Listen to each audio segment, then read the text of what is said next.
So, Shannon, I heard there was a large hack at cybersecurity firm Okta. Tell us what's going on there. That was interesting. So earlier this week, it came out that Okta, which is basically a password or multi-factor authentication tool that a lot of organizations, I think 15,000 organizations worldwide use for security, was breached by what is known as the Lapsus data breach group. And Lapsus is kind of a new group that's just emerged out of obscurity late last year, but they've hit major organizations like Samsung, Ubisoft, NVIDIA, and also about the time that the Okta news broke, it was also said that Microsoft was investigating and confirmed yesterday as well that their platform or their Azure platform had been breached by Lapsus and some of their source code was stolen. Oh, so what is Lapsus after here? What are they garnering from these when they're hacking into them? And is it something that your average person should be watching out for as well?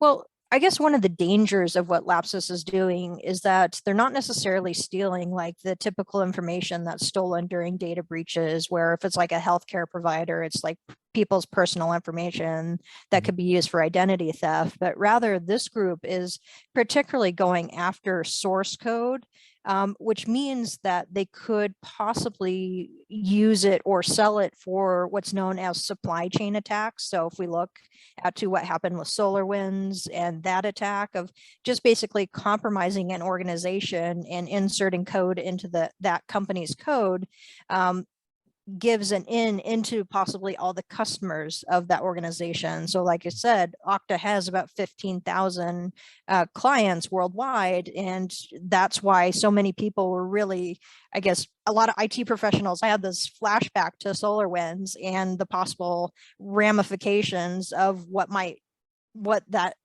attack by on Okta might mean for their organizations. Yeah, and I thought one of the most interesting parts of this is at this point they're assuming, and I guess as you said, the jury's still out, but the mastermind behind this may be this 16-year-old kid in I think England, I think they said. Yeah, so there has recently been some news, I think just breaking yesterday and today, that the mastermind of this group might be a teenager from the UK. And then one of the other primary players might be a teenager from Brazil. So we're not 100% sure who's behind the group now or even how big the group is. I saw some news that said that this group, which has been quite prolific, might only be 7 people.